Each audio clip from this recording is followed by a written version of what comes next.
All right, our learning target for today is real simple. It's simple to write down anyway. We're going to solve quadratic equations of the form x squared plus bx plus c equals 0. Quadratic equations are equations that have an x squared term in them. And they usually have an x term, and they usually have a constant. They don't have to. They do have to have the x squared.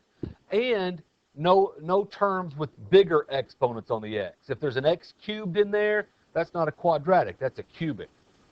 Okay? So when the biggest exponent on the x is a 2, that's a quadratic equation. Now, today, they're going to be of this form, x squared plus bx plus c, where the coefficient of the x squared term is a 1. And we're going to solve these quadratic equations by using our zero product property, which means we've got to be able to factor a trinomial. Why is this called a trinomial? It's got 3 terms into 2 binomials. Then we use the zero product property. So using the zero product property is the easiest part by far of what we're going to be doing in this lesson. Okay? Learning how to factor trinomials, that's the key. Now, several different ways to think of factoring trinomials. Okay? And I'm going to show you a fairly, is this even a word? Algorithmic way. I'm going to show you an algorithm. All an algorithm is a technique that you use step-by-step instructions. All right? And I'm going to give you the step-by-step instructions. But that's not really what factoring is about. Factoring is quite often an intuitive thing, because the algorithm I'm going to show you, if you always use this and you never get to where you can make good guesses, it's going to take a long time. Okay? Because what I'm going to show you is a method that gives you every possibility, and then you choose the correct one. And we're going to stick with that, and I want you to stick with that for today. But as we're going through that, I need for you to be thinking along with me and thinking, okay, how could I have figured out that this was the correct factorization without going through every possible factorization? Okay? So that's your goal, is to, it's not a shortcut, it's just, it needs to become more intuitive. You know what I mean by intuitive? Where you can just kind of tell what's probably going to work. You won't know for sure until you try. There's a lot of trial and error in factoring. And some folks give up on that. They'll just put the first thing down and say, if it's wrong, it's wrong. Well, okay, but if it's wrong, and it's wrong, it's going to be wrong on the quiz, it's going to be wrong on the test, it's going to be wrong in Algebra 2, it's going to be wrong in AP Stats, it's going to be wrong in AP Calculus, it's going to be wrong in College Algebra. So, we got to be willing to fight through the trial and error. You got to be willing to write some things down on your paper that turn out not to be right. You've got an eraser on the end of your pencil. You just erase it, and then you try something else. Okay? All right. Make that little T-chart on your paper.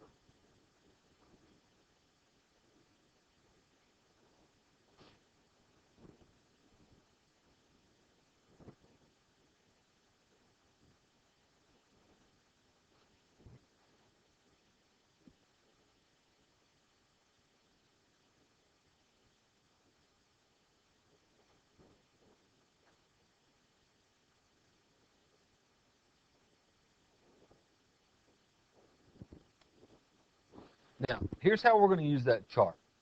If you look at the quadratic equation, and for now, let's not even look at the equals 0. Let's just concentrate on factoring that trinomial. Okay?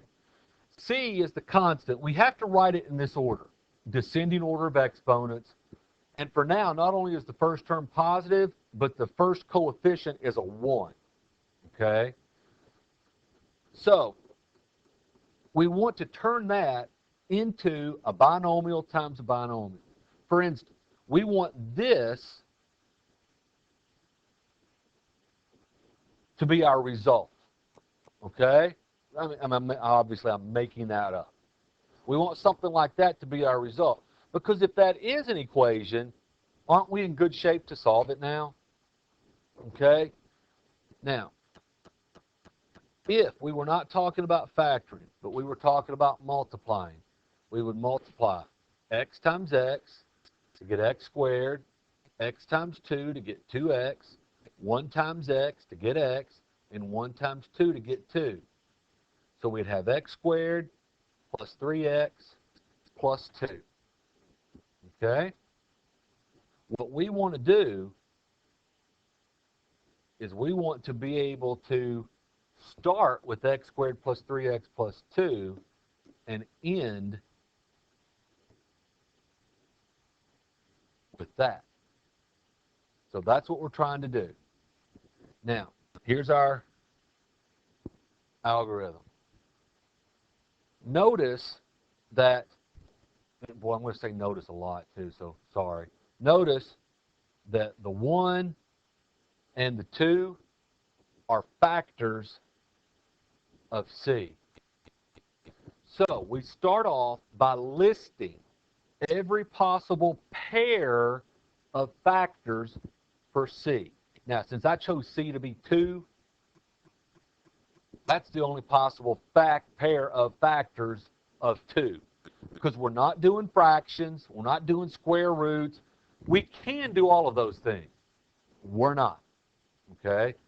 Sticking with integers. All right? Notice also, I'm already so tired of saying notice, that 3, the b, right, the form x squared plus bx plus c, b is the coefficient of x. That b is the sum of the 2 factors of c. Okay? So, once you've written down the possible factors of c, you add them together. Now, let's pretend that we didn't already know that's what the factorization is. We'd be sitting here with this, x squared plus 3x plus 2, and we've done the work that we have in our t-chart. Here's what we say, okay, to factor this into 2 binomials, that's going to be a binomial starting with an x, the second binomial also starts with an x. That's the way they're going to work, at least for a long time. So, write that down. You know that's right. Okay? In this particular instance, we only had one possible pair of factors of C. Okay? So either this problem is not factorable, because not everything is factorable, or we know that 1 and 2 are the correct factors of C to use. Here's how you know if it's going to work. Do these factors give us B when we add them together? For our problem, B is 3. Those factors do give us B when we add them together. Therefore, and notice also, they're both positive. The 1's positive, the 2's positive. Positive 1, positive 2. And then like yesterday, in theory, you should never miss a factoring problem because you can always multiply it out and see if you get what you started with. And since I've already multiplied it out to get the problem anyway, I know it's going to work. Okay? A little foggy? I expect you to be for a while. If you're not, then awesome. Let's do another one.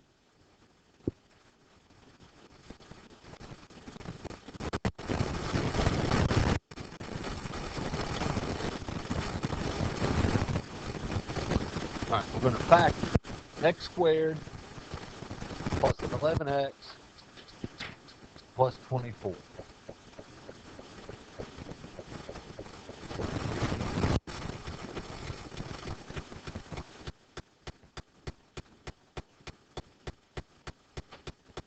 All right, now, we've got to figure out which two binomials would multiply together to give us x squared plus 11x plus 24. And like I said earlier, not everything is factorable. Right now they are, okay?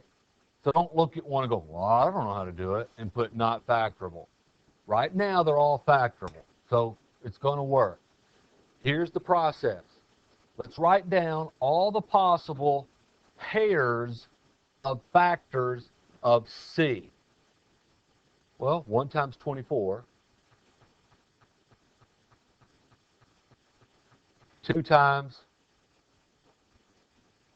is 3 a factor. 3 times is 4 a factor. 4 times is 5 a factor. No. And then we're back to 6, which we already have listed, which means we have all the pairs. Because using 4 times 6, there's no need to write down 6 times 4, is there? Okay, so we've got all the possible pairs of factors. Now, we want the pair of factors whose sum is B. Is the sum of 1 and 24 11? No, it's 25. What's the sum of 2 and 12? 14. What's the sum of 3 and 8? And I'll go ahead and write it just so it's there. The sum of 4 and 6. But that's the one that works. That means that 3 and 8 are the proper factors of 24 to use. Because, look, I could do lots of them, right? Let's say I chose the 1 and the 24. How do I know that's wrong? Because when I multiply it out, x times x is x squared, x times 24 is 24x, 1 times x is x, 1 times 24 is 24. The x squared's right, and the 24 is right. But that's not, is it? The 25's not. That's why you have to choose pairs of factors, then you have to choose which pair makes B work out. B's always the trouble. Getting the factors of C is usually not the issue. It's choosing the correct pair so that you get the proper B. Okay? So, that's not the way we factor it. Instead, here's our answer. X squared plus 11x plus 24 equals. I know I start with each parentheses with an x, and then the proper pair of factors, positive 3, positive x. Done.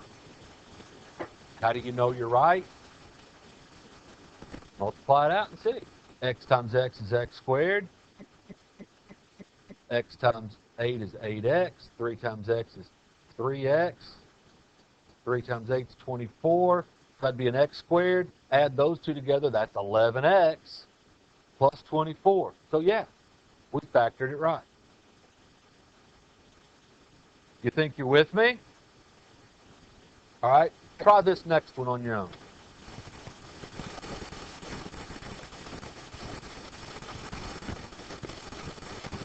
And go ahead and write down all the factor pairs and find their sum.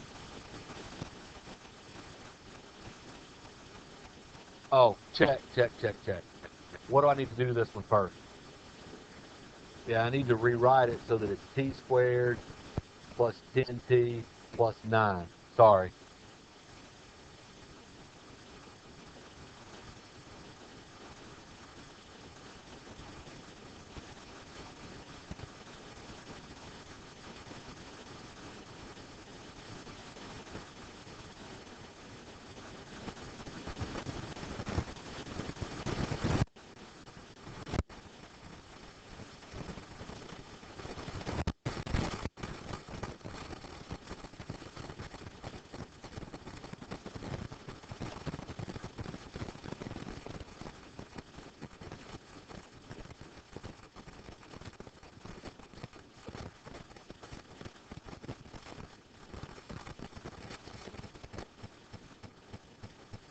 Everybody get what I got?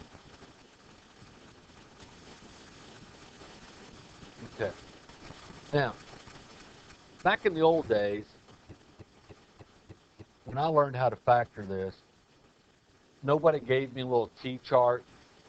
It was truly trial and error. I really like the T-chart though. I didn't come up with it. Miss Holt, at least she did as far as I know. Somebody else may have taught it to her. But I like it a lot because it organizes everything that you got to figure out. Because look, they're not all going to be this easy. Look how complicated this can get. What if that's negative? And what if that's 5? You see how you have a lot more possibilities now?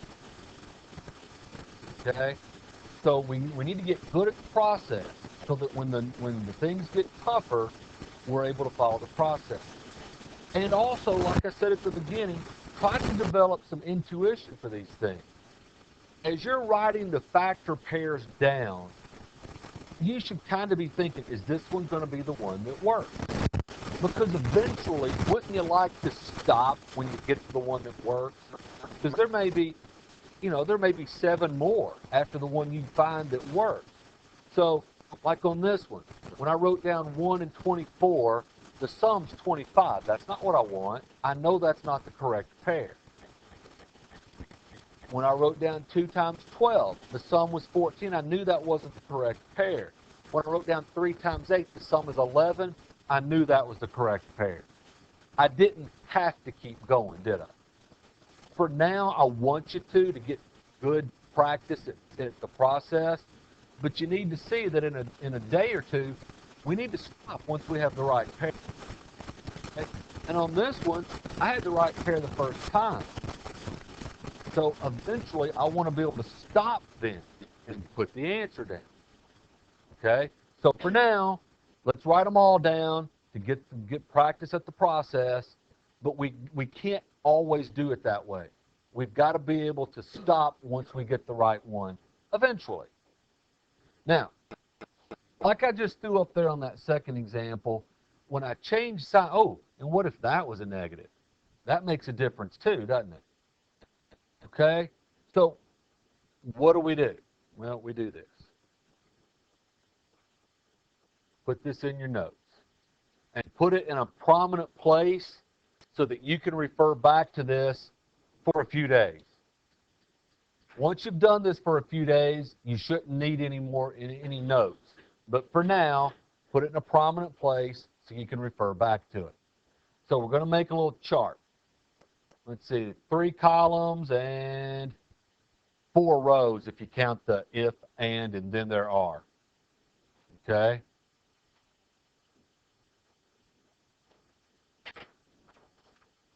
So make 3 columns underneath the if, and then there are.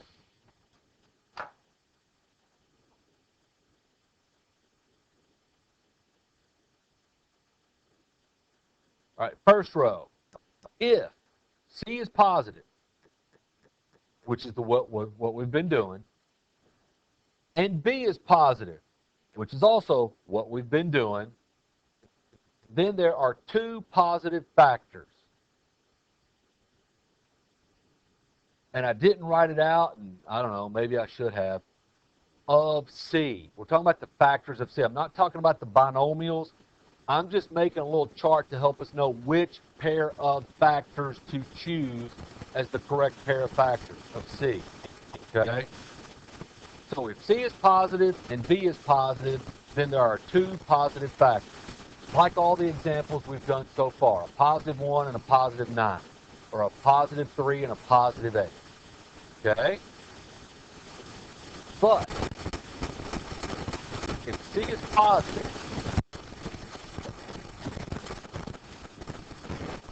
and B is negative, that changes everything. Because, let's see, how do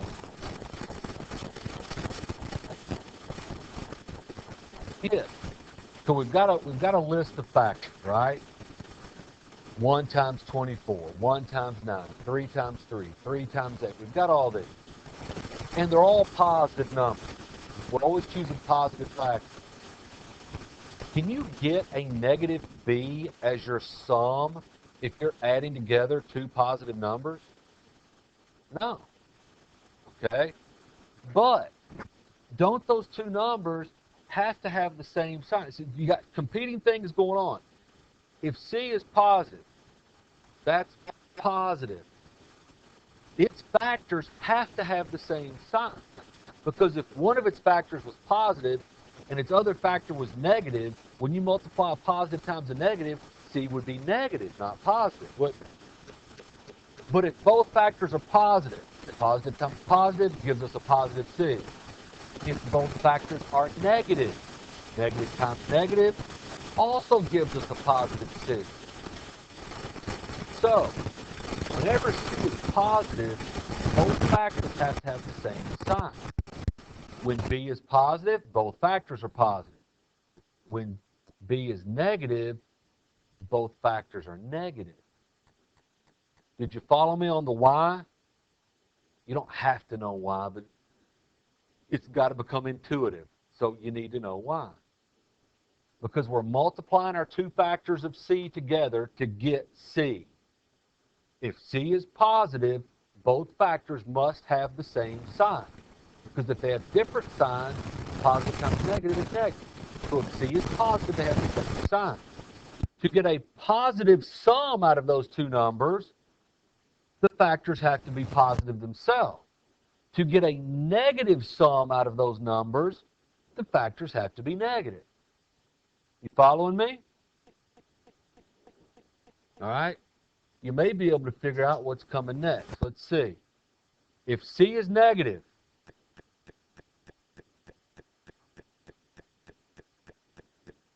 and b is positive or negative,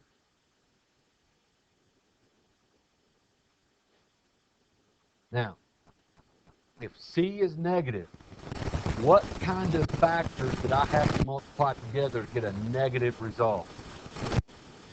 One positive, one negative.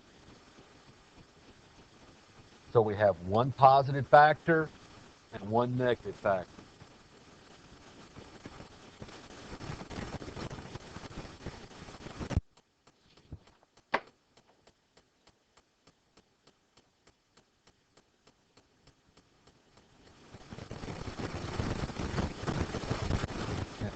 Forget where you wrote all that down, because you may need to refer back to it for a while.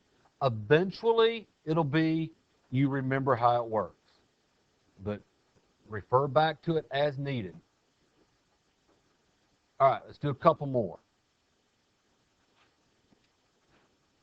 On this next example, first thing I notice is that I need to rewrite this one as well. It's in the wrong order for me. So let's make that m squared minus 22m plus 21.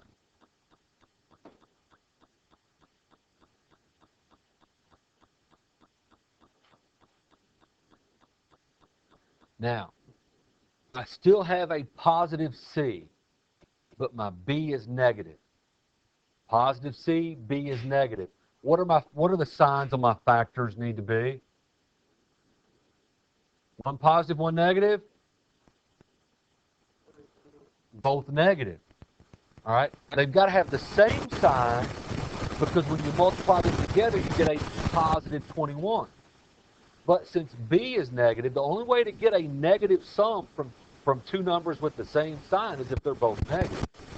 So, when I write these factors down of 21, I'm not going to write 1 and 21. I'm going to write negative 1 and negative 21.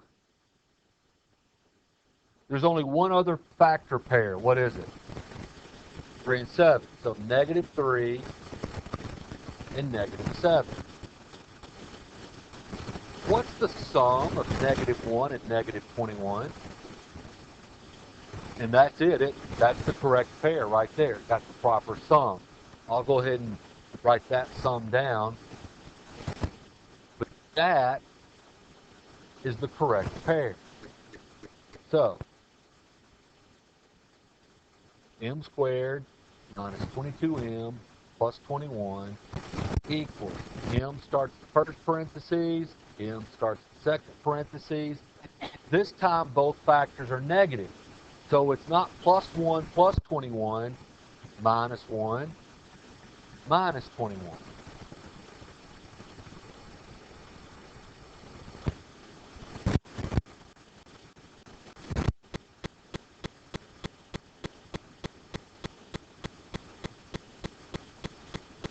With me? If I multiply that out with the FOIL method, do I get what I hope to get? M times m is m squared. M times negative 21 is negative 21m. Negative 1 times m is negative m. So negative 21m and a negative m give us negative 22m. Then last, negative 1 times negative 21. Does that give us positive 21? So we have it factored correctly. Y'all with me? All right, let's do this next. It's written in the correct order, so we're good there. C is positive, B is negative, so once more we need two negative factors. So negative 1 and negative 28. What's next?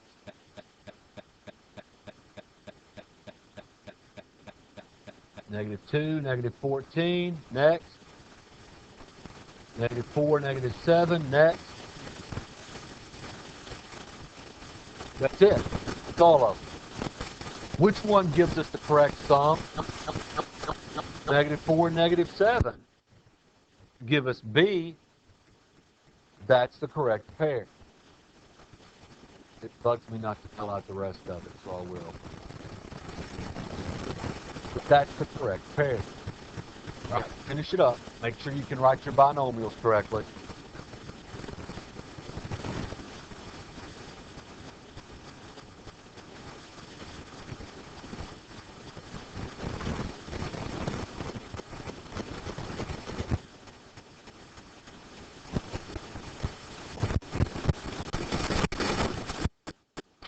Okay? We good? Now, the most complicated version of factoring a trinomial of the form x squared plus bx plus c is when c is negative. Because that's when you double the possibilities.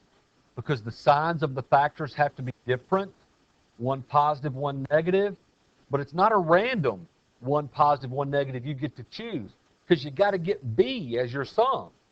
So in this case, I got to get positive 13 as the sum. Negative 13 is no good as the sum. Positive 13 has got to be the sum. So I'm going to write down our factor pairs, and there's a bunch of them here.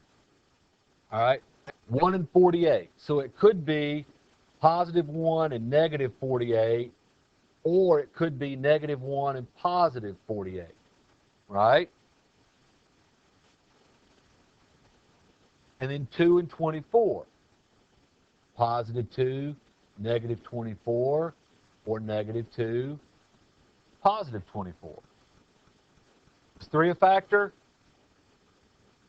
Positive 3, negative 16, or negative 3, positive 16. Is 4 a factor? 4 and negative 12, or negative 4 and 12. Why am I all of a sudden using parentheses, by the way? So I don't think I'm writing down 1 minus 48. Okay? They're factors. I'm afraid I'll miss that negative sign if I don't. All right? 5's not a factor. Is 6? 6 times negative 8, or negative 6 times 8. 7's not a factor. Then we're back to 8. We got them all. All right, I'm filling up that T chart now. Okay, the sum.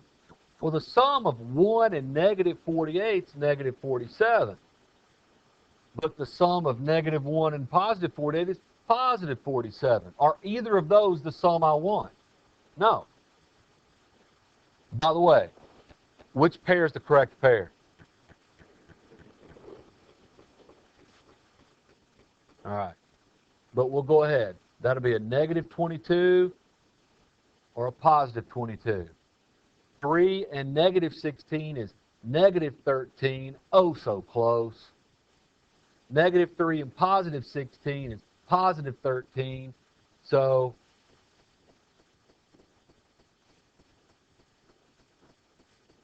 that's the right pair, isn't it? Okay? I'm going to force myself to stop since I have the right pair. I really want to fill the rest of that chart in, but I'm not going to. So y squared plus 13y minus 48 is equal to. Now, when I fill in my factors, it matters, doesn't it? Which one's positive, which one's negative. Which one's negative? Negative, I ask, negative. The 3 and the 16 is positive. Now, if you wrote your answer like this, is that acceptable? Yes. If you wrote your, so that one's good. If you wrote your answer like this, is that acceptable? No. You've got the wrong factor negative and you got the sign switch. So no on that one. All right. Y'all with me? All right. See how that one goes. 3B.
And check your work when you think you have your answer.